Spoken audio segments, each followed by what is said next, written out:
Hey, Drummond here for adventure.cc. So I'm about to sit down with ex-Tour Pro and recent gravel grinding convert Ian Boswell, 2 weeks out from his amazing win of the jewel in the crown of this year's gravel calendar, the prestigious Unbound Gravel, the artist formerly known as Dirty Kanza. So his win in the 200 mile sent shockwaves through the cycling grapevine, not just because of his podium spot and sprint finish, but did you see that bike? What a sick ride. Ian, thanks for joining us today, man. How's things? Yeah, thanks for having me. I'm happy to be here. It's been a busy 2 weeks, and as you said, I was probably as surprised as most other people that I crossed the finish line first. How did it feel in that kind of situation? What is it like to finish in the top spot in that gravel race? It's such a prestigious race, isn't it? Yeah, I guess I didn't really realize going into it just how big it was. It was, gravel racing is still relatively new to me, and just to realize that, I'd been at the Tour de France and been at, the Vuelta and Liège-Bastogne-Liège, and to realize that there was almost more. I guess I'd never won those races, so maybe I didn't have the same attention as, had I won the Tour de France or something. But just how big of an event it was, and especially when you kind of look at, especially this year, kind of as we come out of the pandemic, and there's just this new kind of energy within all of us to get out and ride with people again and travel. It was just kind of a culmination of so many different things, just kind of be one of my first big races back, and, first major gravel race, and, first kind of national event here in the US following COVID. It was really a culmination of so many factors. So, tell us about, in the lead up to the event, obviously, you're not always cycling, you live like a normal human being, you live, sleep in a bed, in a house, etc. So tell us about Ian Boswell. What does your normal day look like on and off the bike? We've heard things about maple syrup, for example. Can you expand on a few of those things? Yeah, so I have a very different life now than I did when I was, racing in the World Tour and living in a small apartment in Nice, which I loved, but like my life then was very focused just around cycling and racing and, recovering and focusing kind of all my energy onto that. So since the beginning of 2020, I've been working full-time at Wahoo Fitness as an athlete liaison, and I get pulled into all sorts of other side projects. I run a podcast, The Breakfast with Boz. My wife and I live here in Vermont, which is where I'm at now, in our old farmhouse. This house was built in 1785, and we've got a puppy and a lot of garden, a bunch of fruit trees, maple syrup, 20 chickens, fields to mow and wood to stack, and there's always something. So in many ways, it kind of sometimes feels like cycling is a luxury I get when all the other chores and projects are done. I still love riding and make time for it, but it's definitely not kind of my number one focus of every single day when I wake up. There's all these other things that kind of go and coincide with my life as, not just an athlete now, but as a human and a husband and, an owner of this pretty magical place we have here. Yeah, magical sounds like the right way of putting it. It sounds like you've got a lot of nature around you and places to kind of relax. It's not often, you would get that in a tour situation. There's opportunities of green space and tending to crops to some degree. You have your own allotment, is that right?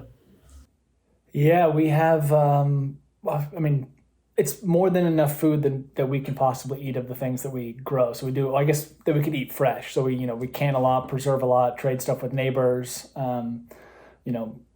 especially, squash, potatoes, corn, winter squash, herbs and salads and edamame and beans and all sorts of different things, whatever grows, and it tends to do fairly well in the climate we have here. So it's a short growing season, but it's rewarding. You put a lot of work in, but I guess very similar in a sense to being an athlete. You put in a lot of work that no one sees, and then you show up at a race and you win, and everyone's wants to know what you did, but they don't necessarily want to go through the work of putting in those base miles or the cold miles. And it's the same with the garden. Like, no one wants to weed or no one wants to till the soil, but everyone wants to eat the vine ripe tomatoes. Clean, but you can't put the work in. Exactly.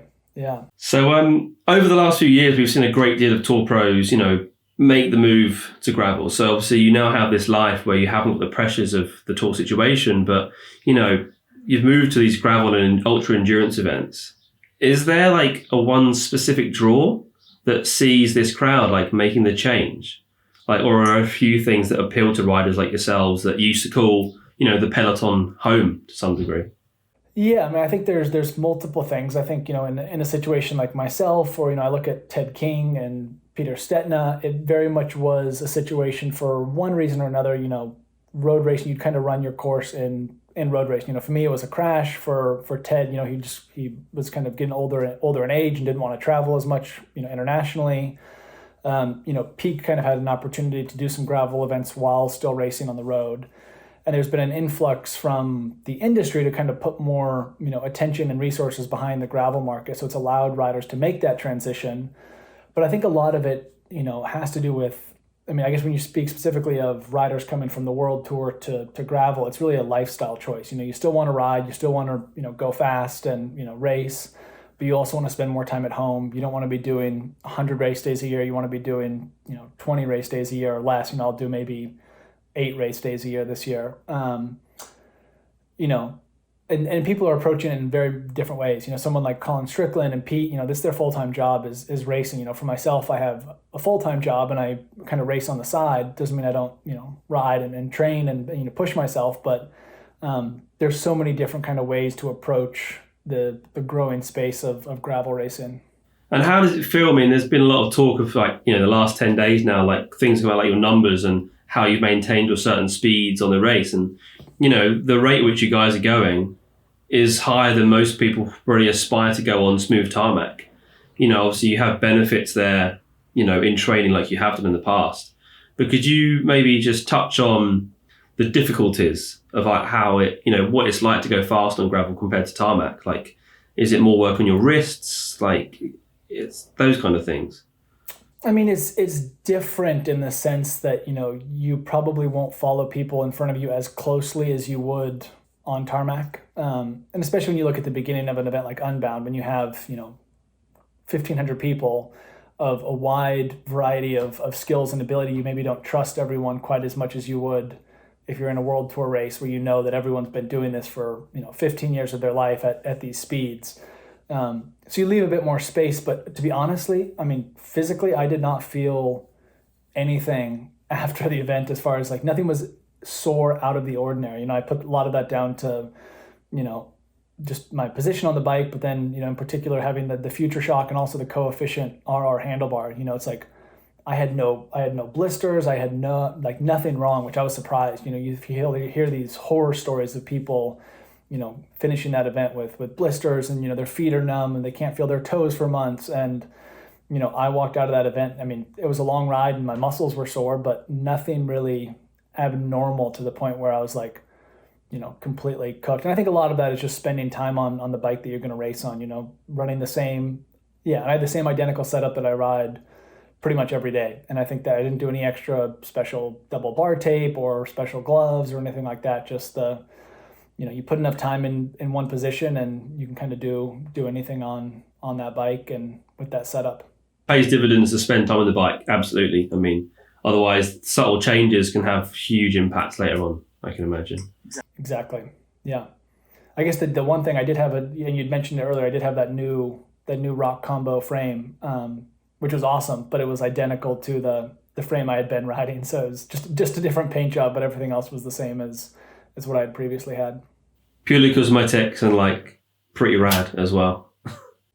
Yeah, it was a sweet frame. When I first saw it, I was like, oh wow, this is cool. This is different. And yeah, it's always cool to have a new bike. Everything just feels fresh and ready. And I was almost a little bit hesitant to ride a brand new bike on those roads because they'll probably never feel the same again. But yeah, I guess it was worth it. So I think you mentioned it to some degree, but you've got obviously these people that are doing the race for the sake of doing it. And then you have like a section which are kind of going for the top 50 places or at least to podium. Like since the Unbound results have, come out, there's been some comments from like keyboard warriors and people on the fringes suggesting that there maybe should be like a new group or a class introduced for those that have been or are current UCI pros. Like, what do you think about that? And is there validity in that opinion? I'm new to this gravel space, and I guess having one Unbound, people are probably going to like ask my opinion on things as you are now. And I'm not like one of these kind of seasoned gravel riders who, knows what should or shouldn't happen, I guess. But my opinion would be what I think is most attractive to gravel racing is that everyone is on the start line together. And, I've spoken extensively with Amity Rockwell, who won in 2019 and then was second again this year. And she is very against there being a separate women's category. She thinks it's very cool that the women start with the men, start with the, I don't say pros, but the elites and the, weekend warriors. I think that's one of the coolest, kind of things about the event is that everyone's on the start line together. And especially when you're looking at, kind of this growing ability of, young athletes to kind of make a profession out of gravel racing, it's cool that they can, essentially just sign up and, win a lottery spot to an event like Unbound and have an opportunity to perform against, the best athletes in that category. When you look at, road racing, you have to start off as a Cat 5 and then go to a Cat 4 and then a Cat 3, and it takes years before you can race against, the pros or the Cat 1-2s. But in Unbound, you could just get into cycling, train a year, get super fit, sign up, and you could win it. I mean, without any sort of prior experience, and that's awesome to see that, you don't need this kind of years of development and kind of going through the ranks to get to the start line with the fastest riders. Everyone shows up on the start line with everyone else. And that's cool. And I think, I was very fortunate to have had, a clean run at it and had no mechanicals. And so I actually got a, relatively perfect race. But I think for the elites or the folks who are going for the podium, how cool is that you could have a terrible day and flat and, have them break a chain and slow down, and you still have people to ride with. And then you're just riding with, people who are just trying to finish, and you can help them and they can help you. And there's this real sense of kind of overlap of experience that all comes together at these events. Yeah, it's pretty amazing, the idea that there is a community and everyone's there for the same reason and they're going to give all their all as well across the board, no matter what their levels. I mean, so for the most part as well, riding bikes is riding bikes, but can you describe maybe the different sensations between a stage race and something like the Unbound 200? So, aside from the mass start and the community around it, what else kind of resonates with you that makes it different?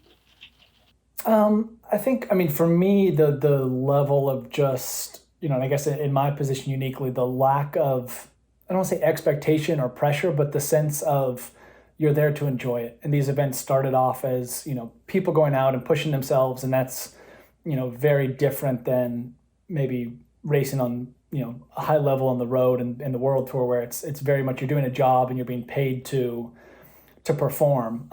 Of course, everyone wants to perform, whether that's your goal is finishing under 15 hours or trying to win the race. You're trying to push yourself and get the most out of you, but it's so, I guess in comparison to a world tour or a stage race, it's so drawn out that there's time to go through ups and downs, and you have that same thing in a long road race or, a stage race. You have these, good days and bad days, and it's very much the same in an event like Unbound. You have these good moments and bad moments, and it's really about just kind of how do you face that adversity and come through it and keep a positive mindset and keep really just pushing through to the next the next kind of emotion you're going to have, because it's inevitably it's going to change constantly. Yeah, definitely. I mean, do you find that as well with the longer races, 200 miles is perhaps longer than a traditional staged race? I mean, the mindset's got to be way up there in terms of the most important thing in your arsenal, right? In a way, yes, it is, but it's also because it's so long and similar to a stage race, it's almost it's so extreme that it's almost brought back down to the basics. You think if you do a crit, like a criterium or a cyclo-cross race, it's so short that you're hyper analyzing all these small things, what gear you're in, what, what's your tire pressure, all these things. And when you expand the time of an event, you can start to it's just back to survival. It's eat, drink, look after, and it's so simple in a sense, it's this beauty of you take something and you expand it and almost brings the human experience back to the basics. It's just survival, and it's just eating and drinking and looking after yourself.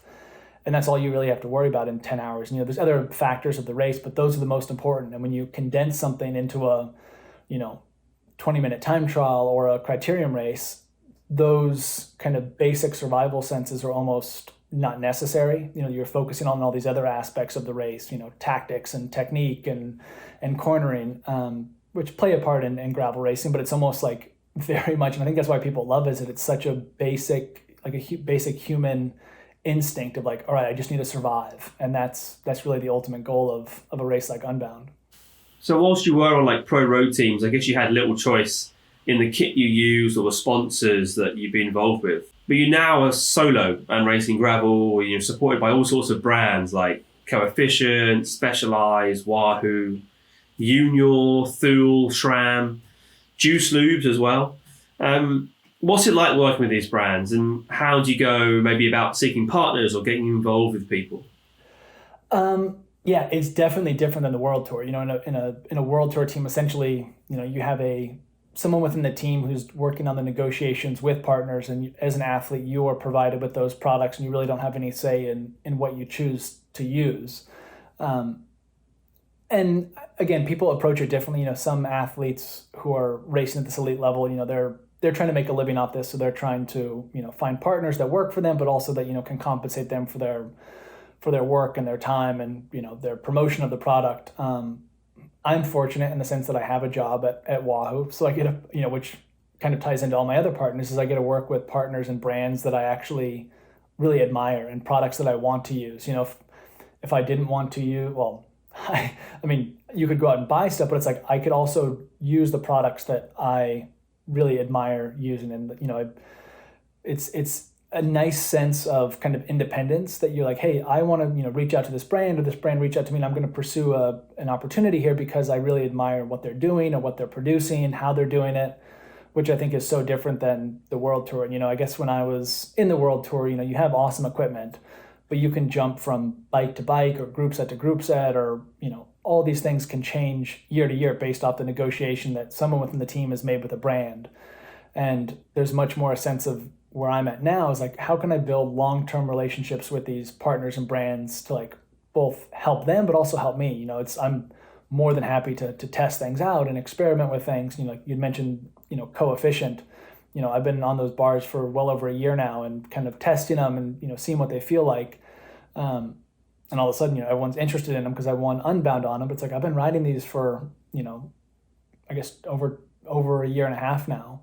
And I'll continue riding them just because I love the way they feel. And, like you said, with Unor, it's a case where it's like, I have a couple of tools in my workshop. I had, some Allen keys and, crescent wrenches, but, I am very, in a way, forced to almost work on my own bikes now just from where we live. And, we're not near a bike shop. So I'm it's a requirement that I learn how to work on my bikes, and especially, I'm heading off to Kenya here for another event, and that's very much self-supported. So making sure I know how to work on my bikes, which has been really enjoyable, just the process of learning how to work on my bikes and then having all the proper tools to actually, perform all the tasks needed on my bike without having to, call up a bike shop, or, I still go on YouTube and sometimes Google or figure out how to do something. Cause that's kind of like going to be a follow-on point, is like, how important is YouTube being to like, discover how, you can remove a bottom bracket or like, set up the gears again. Because I guess on the tour, you haven't got the mechanic anymore or a team bus. So you have to really like get to grips with that. And as you say, you're going to Kenya now. I mean, I guess you're taking lots of spare parts with you and some travel tools and all these kinds of things, I imagine. Yeah. And that's, you hit the hammer on the head. It's or the nail on the head. That's very much the case, that you need to look after your own bikes, and it's rewarding. Same as growing a garden. It's cool when my bikes, I used to just hand it to a mechanic and say, oh, it's creaking, can you fix it? I don't know where it's creaking from, but it's making a noise. And now it's like, something's wrong, and the amount of time I've spent on like a derailleur just trying to adjust it, and like, looking at YouTube, but figuring out by like screwing it way too much one way and then way too much the other way, and then kind of like fine tuning it and just learning like the limit screws and the tension screws, and like, just playing with all the, the dials and the, features. It's very educational, and it can be frustrating as hell at sometimes when all you want to do is go for a bike ride and your bike's not shifting because you've changed the cassette, or, cut the chain too long or too short. I'm just like, oh, it's such a stupid mistake.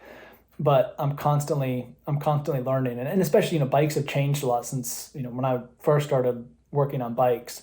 They were very, in a way, basic. Cantilever, rim brakes. You could essentially just grab the whole caliper and move it to center them. And now with disc brakes, it's like, okay, like, it's not complicated, but it takes a little bit of learning to figure out how to do it quick and efficiently. Yeah, you can get it wrong fairly easily, and it's definitely worth the time spending to kind of figure it out right.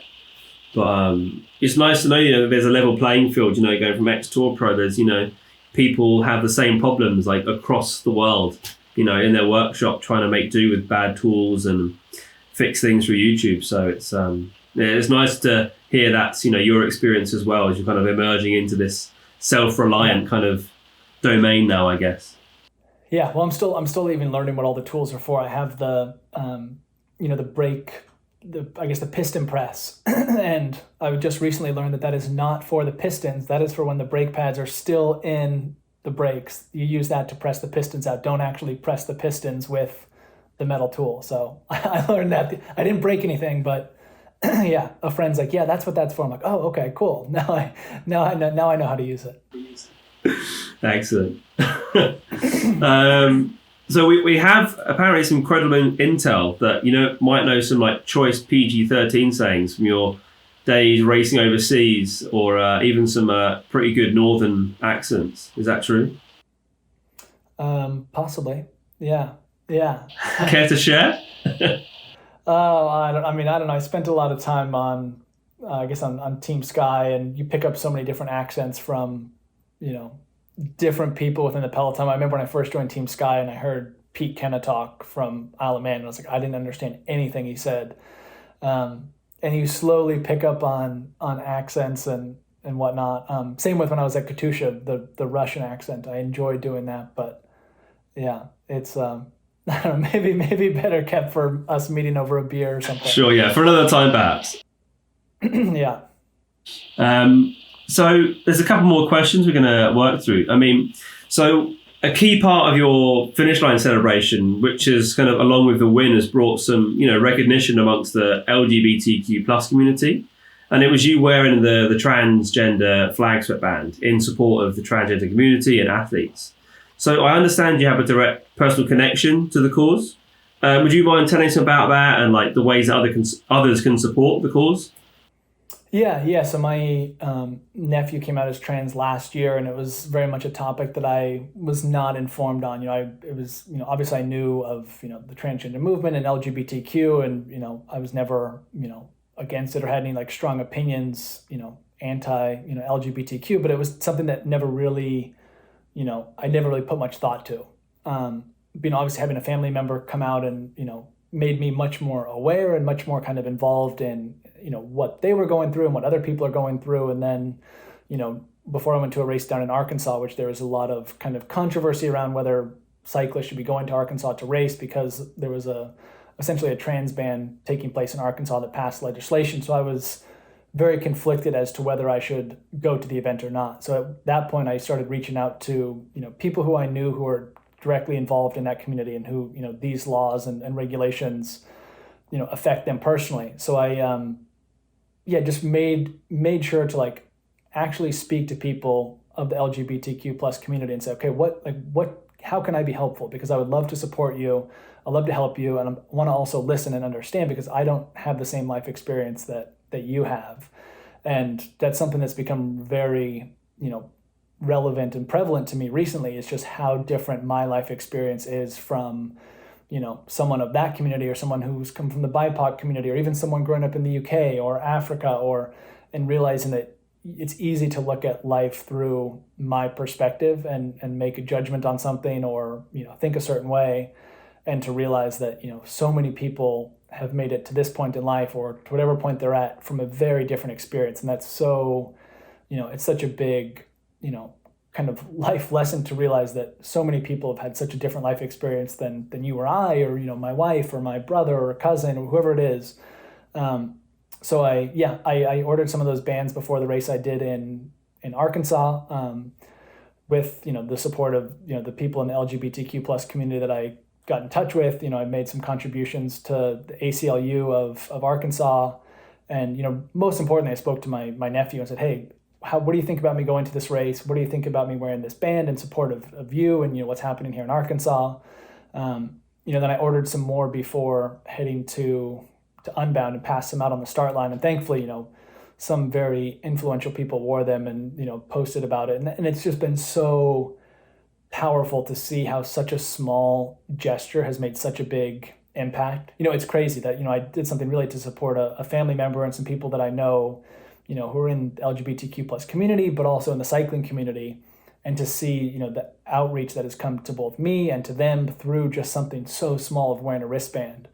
That honestly probably means more to me than winning the race, just because it's so impactful. And it's really started this, I don't want to say a movement because the movement's already been in place, but it started people being more aware. And I think that really just starts with awareness and people, opening their mind to listening and learning and, hearing someone else's voice. And it's been, it's been incredible to just see the level of support that, not myself, but people in the LGBT community have received through, such a small action on my part. And I just hope that I hope it keeps the momentum rolling for those people who are doing the good work out there. Yeah, absolutely. And I think it's vital, as you said, about the idea of dialogue and communication, and especially those small gestures, because you've created a dialogue in a new community which maybe wasn't aware or insightful enough around those kind of issues and the movement. So hats off to you. And if you've got any links, we'd love to be able to share them in the YouTube comments below so people can kind of follow up and donate to the causes that you are supporting. Yeah, I mean, I would say the biggest kind of, I guess I've learned the most from Molly Cameron, and she's just launched a new group called ridegroup.org, which is, focused on the cycling community and the LGBTQ plus community. And it's been really, I guess, beneficial to me to speak to Molly because she's very open and understanding that people make mistakes. Even someone like myself, I ordered these wristbands. I'm like, is it wrong to wear these wristbands at the event? So, just being able to speak to someone who is open and willing to, inform people like myself who aren't as educated and to learn and to, make progress and change and learn. So ridegroup.org is a great resource to get started. And of course, there's, plenty of other organizations out there. I'm sure, wherever you're watching from, you can just type it into Google, I'm sure, and find a way to be supportive and help and get involved. And really just come, obviously there were some people of influence at the race who wore the bands like Payson and, my friend Jacob Rathy and Robin Carpenter. But there's also, I handed one out to a friend and, he posted it, but, he's got very few followers. But he just said, how impactful that was to him, looking down and realizing that it's really, if you can change the perspective and, kind of mindset of one person, that is so powerful. And of course, having more people noticed it, but, really the goal is just to, inform one person at a time and just make them see the difference of perspective and life experience that everyone does have. Amazing.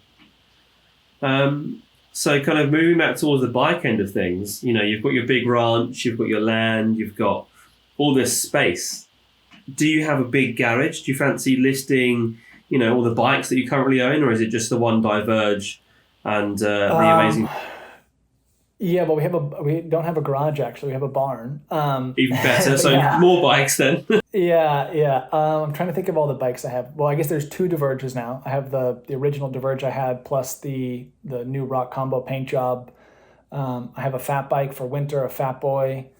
I have a S-Works Roubaix for the road, and my wife has she has a gravel bike as well, and we both have a Creo e-bike. So yeah, we've got a few bikes, and I also do have a 1991 Ritchie steel bike with old Campy record 10-speed, and that's kind of I don't ride it all that much, but it's definitely kind of like my Sunday afternoon cruise. I'm not into cars, but it's kind of like my Sunday cruise. It's a fun bike. It's old. It's mechanical. It's very basic rim brakes, but yeah, it's a beautiful old steel frame. Beautiful bike. Yeah, excellent choice. You obviously got great taste, you know.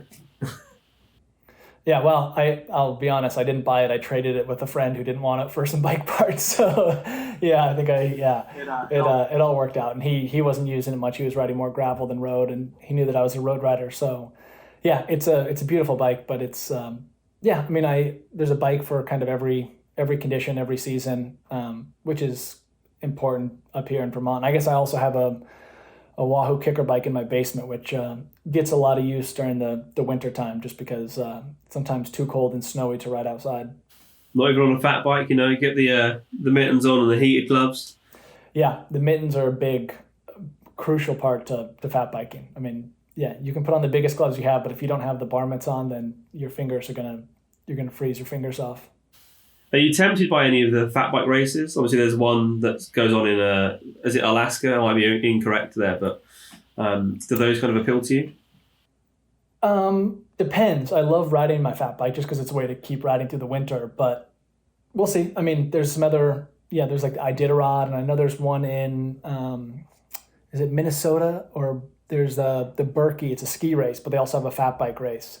So I would consider doing it at some point. You know, it depends really on the conditions. You know, I mostly ride my fat bike on ski trails or road. There's some single track that they groom, but it's sometimes a little bit sloppy for for my liking. But you might have studded tires on there and everything. So yeah, something to consider in the future. But I still enjoy riding in nicer conditions than, you know, snow and sleet. But yeah, there's an opportunity and still a lot of life ahead on a bicycle. Nice. So, other end of that spectrum, I mean, you say you're going to Kenya. You're flying out tomorrow, is that right? I am. Yep, early tomorrow. And heading over to Nairobi. Amazing. Can you explain, like, obviously, you know, Unbound was 200 miles. You had your food with you, and you obviously did some water changes through the race. How are you doing this race to be self-reliant? Like, what are you packing? Are you able to kind of describe that a little bit for us? I don't completely know yet. I'm like it. mostly packed, but yeah, they said to bring an extra tire, so I do have a frame bag that I can, you know, I'll have, you know, spare lube and some boots and tubes and CO2 I need to buy over there. But yeah, I guess I'm kind of banking on no major issues because I don't think you're gonna be able to find something like a derailleur hanger or a through axle, but yeah, so I mean, I have everything to fix most issues, but not everything to fix a catastrophic issue. But we'll see. I mean, it's 4 days, 600 kilometers, so yeah, I guess double the length of Unbound. So I had no issues there, and hopefully have no issues again. I've just cleaned and washed my bike and tuned it up, so it should be all ready to roll for Kenya. Amazing. And so it's self-supported over 4 days. Is that the cut-off time? Like, what's the layout of the race?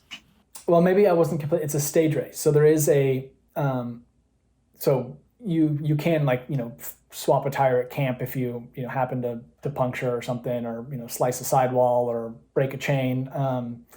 But out on course, there's no support on course other than a few water stops. So yeah, I will have like a bag of, you know, spare equipment that I can have at camp. But yeah, 4 day stage race. I think, like I said, 600K in total, a lot of climbing, and yeah, kind of really I mean, similar to Unbound, a lot of unknown for me. I don't really know what the roads look like. I've seen the profiles, and it's a lot of climbing. You're also at altitude when you start because Kenya's up at 2,000 meters, or the Masai Mara where we're racing.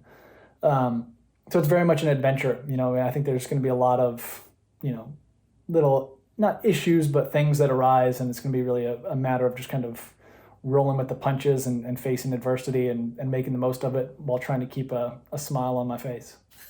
It's all about smiling. Makes you go faster and further, right? It does. If you're enjoying it, you're always going to have a better time. Yeah. Yeah, the Kenya race sounds amazing. Have you got your eyes on any other the bikepacking event races, or is it mainly kind of just bike and a few snack races that you've got your eye in right now?